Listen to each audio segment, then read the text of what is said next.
All right, welcome into Market Day Report. I am Scott Shellady, otherwise known as the Cow Guy.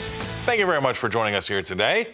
It's one of those days that Sir Isaac Newton would absolutely love, right? He's the one that discovered gravity, and we've got a lot of markets that are also discovering gravity today, and they're hitting the ground with a little bit of a thud. Let's start with corn.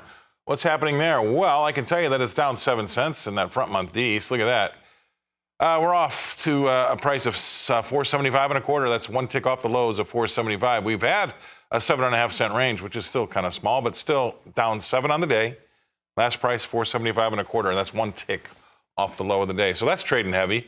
Let's go over to see what soybeans have in store for us. And there are a lot of, we would call them red arrows, but on our system it's brown. 21 3/4 lower in that NOVA contract. Look at that, folks. 12.98 is last. We're 2 cents below that $13 line. Just couldn't hold. We're a penny off the lows, and we've had about a 25-cent range today over there. So there you go. 22 cents lower. Well, now 22 1/4 cents lower. 12.97 3/4 is last. No beans. You get the feeling. I don't need to rub it in. Wheat in Chicago, the Chicago wheat market, that too is off by over a dime. 11 cents lower on that D's contract. 5.77 3/4 is last. We're a penny and a quarter off the lows, and well off the highs by about 13 cents. So that'll give you that idea that we've had about a 14-cent range. 11 cents lower. 5.77 3/4 is Chicago wheat D's. That's the last. Let's move from Chicago to Kansas City. 14 3/4 cents lower there. That's the D's contract. 7.14 1/4. Again, that's trading heavy as well. 3/4 cent off the lows there, and we've had a 16-cent range in the hard red in Kansas City. That's the D's contract down 14 3/4 cents. 7.14 1/4 is last. Spring wheat in Minneapolis, that too is off over a dime. 10 3/4 cents lower, and that D's contract. 7.72 3/4 is last, and that's a tick off the lows there as well of 7.72 1/2. Now we have had a 12-cent range, but that hasn't done anything for us here. We're all trading heavy. 10 3/4 cents lower again on that D's contract in Minneapolis spring wheat. The price is $7.73 right now. Moving on to cotton before we get to our guest analyst. That's lower too, 66 points lower to 86.20. And that's well off the lows there. I guess, isn't that great? Isn't that bad when the good news is we're well off the lows, huh? Yeah, it doesn't really ever sound too good when you say it. Again, 66 points lower in that cotton contract to 86.20. Let's bring in our next guest analyst.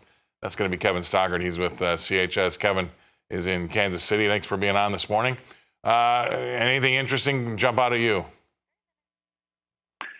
Yeah, well, like you laid out, it's just red across the board.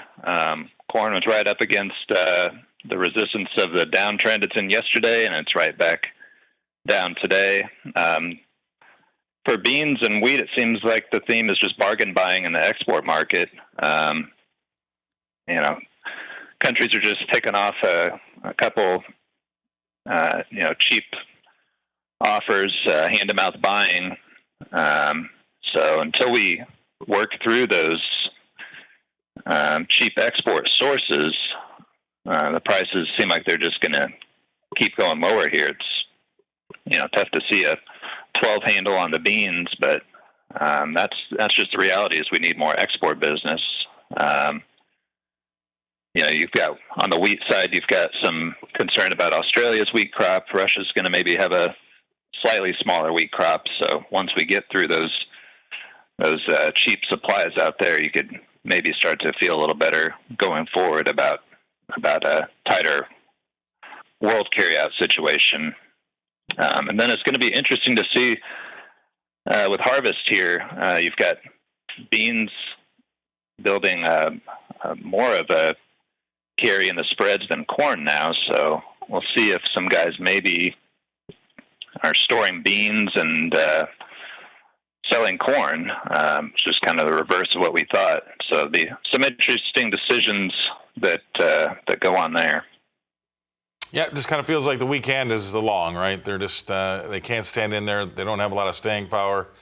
And you know what? Here it is. I mean, you never thought we'd get here, but we've got a 4 handle in corn, a 5 handle in wheat, and a 12 handle in beans. And it's got to be telling us something. Either the demand is bad, and that's going to be confirmed later, or the bushels are there, and that'll be confirmed later. But right now, the market is not trading like it's scared at all, and actually it's trading more like it's a little bit of risk off, like nobody wants to be involved. Yeah, I mean, you look at the USDA numbers, you can say the stocks are tight on beans, but they just took exports down the last time. And if we stay this slow on business, I would think they've got to keep taking it down. So if you've got a 50 bushel crop and are taking exports down more, potentially taking crush down a little more as well, then the stocks get a little bigger.